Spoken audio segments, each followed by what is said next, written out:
Alors, je suis Hélène, la maman de Solène, une jeune fille de 17 ans atteinte d'épilepsie sévère et qui a un retard psychomoteur. Elle est facilement fatigable, elle a quelques troubles de l'alimentation, des difficultés à marcher très longtemps. La pathologie de Solène amène des difficultés justement pour partir en vacances en autonomie. Nous avons participé avec mes deux filles à plusieurs séjours organisés par Igor. Au niveau organisation et logistique, on y va vraiment les yeux fermés, tout est parfait. Ce qui était facilitant pour nous, c'était vraiment l'accompagnement de l'équipe.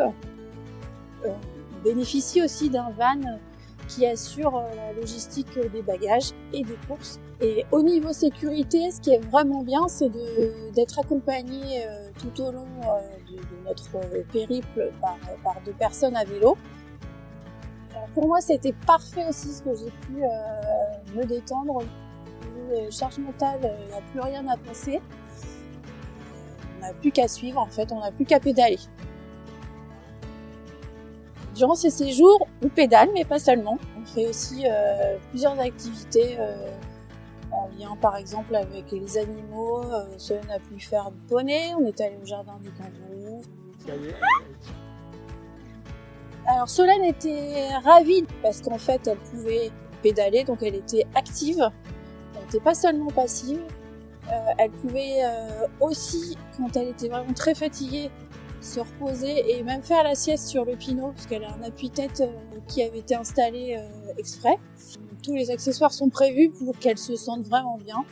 De mon côté, j'ai apprécié le fait de voyager en famille, de faire à nouveau du sport en famille, de partager ça en groupe, au sein d'un groupe bienveillant et d'avoir un sentiment de sécurité du fait d'être accompagné.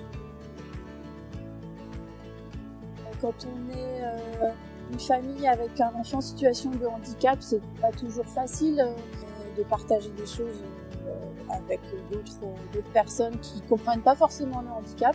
Donc là, tout le monde est bienveillant et dans une ambiance très conviviale et sympathique. Souvent, les voyages organisés pour le répit sont séparés enfants-parents. Et là, c'est vraiment très, très chouette de pouvoir vivre ça tous ensemble. Je dirais que c'est vraiment une parenthèse enchantée dans le quotidien qu'on peut vivre. Si c'était à refaire, on repart avec confiance, avec plaisir.